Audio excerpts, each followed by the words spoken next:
Muy buenas tardes, profesor. Mi nombre es Nicolás Ocampo Muñoz. Soy estudiante de séptimo semestre del grupo 7B. Soy la persona que va a hacer el video para el tema de la nota del segundo corte académico. Bueno, hoy vamos a hablar de la solicitud de la medida de aseguramiento. Primero que todo, debemos señalar que la audiencia de solicitud de medida de aseguramiento es una audiencia preliminar que se da ante el juez de control de garantías. Para tener unos rasgos generales, debemos indicar que la audiencia es de carácter preventivo y excepcional. Es como el carácter de la audiencia.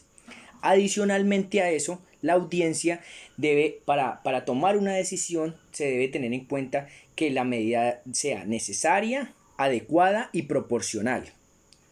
Habiendo hablado estos rasgos generales, ahora sí vamos a poder entrar a hablar lo que nos estipula nuestro Código Penal. En el artículo 306 en adelante nos comienza a hablar de la audiencia de solicitud de medida de aseguramiento. Primero, podemos decir que la facultad para solicitar esta audiencia la tiene la Fiscalía. Entonces el 306 nos dice que la Fiscalía le solicita ante el juez de control de garantías, que es el competente para resolver este tipo de circunstancias. Entonces la Fiscalía le solicita al juez de control de garantías. ¿Qué debe solicitar la Fiscalía? La solicitud de medida de aseguramiento. ¿Y qué debe contener en ella? Debe contener la identidad de la persona, debe contener el delito, los elementos necesarios y donde diga que la medida de aseguramiento, ¿por qué va a imponer la medida de aseguramiento? ¿Por qué el juez debería imponer la medida de aseguramiento? Y la urgencia de la medida. Eso lo encontramos en el 306. Entonces, básicamente eso es como lo que debe llevar la solicitud. Además, también se le va a dar la palabra a la defensa técnica para que pueda controvertir si no está de acuerdo con algo de lo que señala la Fiscalía. Entonces, teniendo la intervención de las partes del proceso, de la Fiscalía, que es la que la solicita, y de la defensa, que tiene su posibilidad de alegar, también pueden intervenir el Ministerio Público, los intervinientes, el Ministerio Público, representante de víctimas, para este tema. Y pues posteriormente el juez de control de garantías es el que tomará la decisión. Esto a rasgos generales. Hay que tener algo en cuenta. No solamente la Fiscalía tiene la facultad de solicitar la medida de aseguramiento. Cuando la Fiscalía no lo haga, lo podrá hacer también el representante de víctimas o el apoderado de la víctima. Podrá hacerlo también, para tener eso en cuenta. Y en ese caso, el juez evaluará por qué la Fiscalía no solicitó la medida y pues tomará su decisión. Eso para dejar la claridad. Ya entrando en temas más específicos, ¿cuáles son los tipos de medidas que se pueden solicitar? Hay medidas, y eso ya lo encontramos en el 307. Hay tipos de medidas de aseguramiento privativas de la libertad y no privativas de la libertad.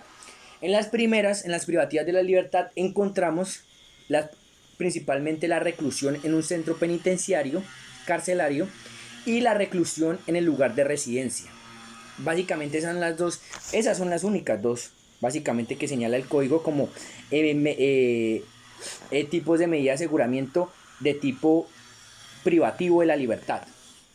También están las no privativas de la libertad, que son en total 9, en las cuales podemos señalar algunas de las más trascendentales, como la vigilancia por medio electrónico, la vigilancia por medio de una persona o institución, la prohibición de salir del país, la prohibición de salir del lugar de residencia entre las 6 p.m. de la tarde y las 6 p.m. y las 6 a.m. de la mañana, entre otras. En total son 9, las no privativas de la libertad. Entonces, bueno, ya tenemos en cuenta quién tiene la facultad para pedirla, ante quién se fíe, que es el juez de control de garantías, cuáles son los tipos de medidas de aseguramiento. Posteriormente a eso nos vamos a hablar de los requisitos de la medida de aseguramiento. ¿Cuáles son esos requisitos? Y como lo vimos en el desarrollo de nuestras clases, hay unos requisitos de carácter subjetivo, que son 2, y uno de carácter objetivo. Entonces, básicamente, para no alargarme tanto, los de carácter subjetivo. Primero, la inferencia razonable. Debe haber la inferencia razonable de la posible comisión de una conducta punible para que se dé la solicitud de medida de aseguramiento.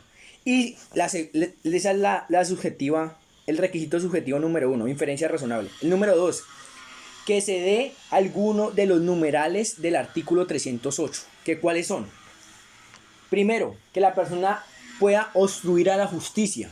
Y más adelante en el 309 nos habla un poco de ese artículo. ¿Qué quiere decir que obstruye a la justicia? Que se vea la probabilidad de que la persona pueda destruir, alterar algún tipo de elemento probatorio, o que la persona pueda incidir en el testimonio de alguien, de un testigo, de un perito. Entonces es ahí donde se ve que de pronto la persona puede tener alguna incidencia y puede obstruir a la justicia. Esa es la circunstancia 1. La número 2 es que la persona represente un peligro para la comunidad o para la víctima. Y en el artículo 310 y 311 del código nos hablan cuál es el peligro para la comunidad o para la víctima.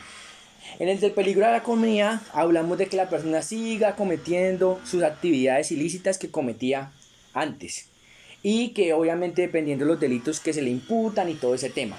Y en el peligro a la víctima es que se tenga una inferencia de que esa persona le puede agredir a la víctima, ya sea a ella, a su familia o a sus bienes.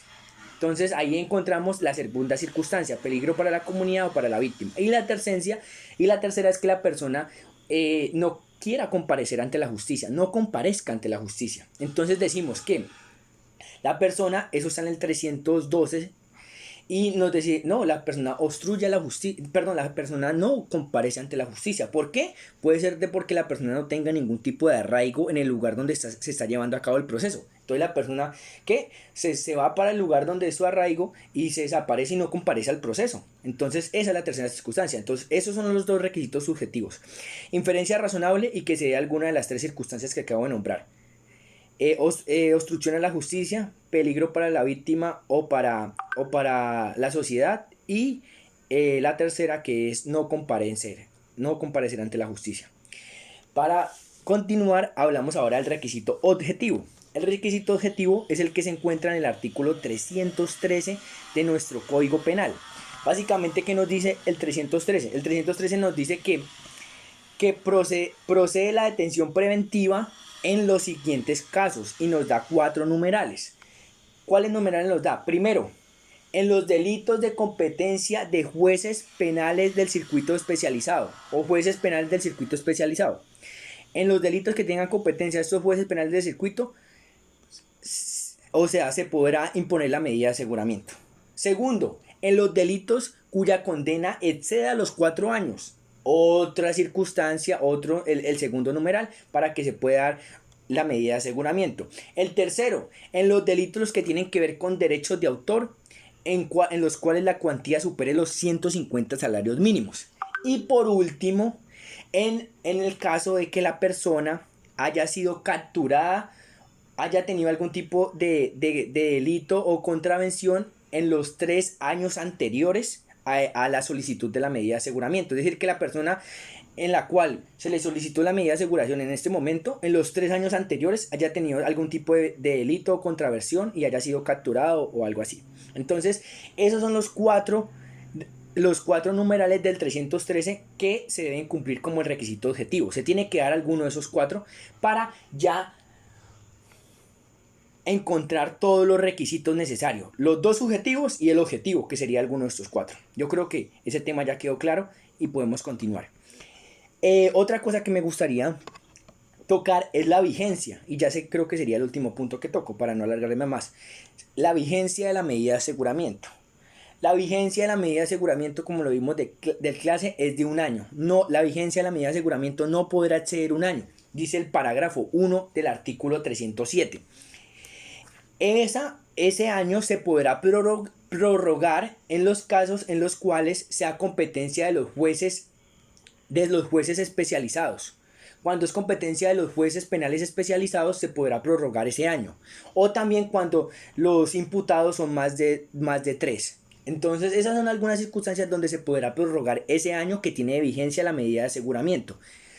¿Qué más tenemos que decir respecto a ese tema? La vigencia pues es de 1 año. Hay otra cosa que se puede hacer a solicitud de la fiscalía, y es cambiar la medida de aseguramiento.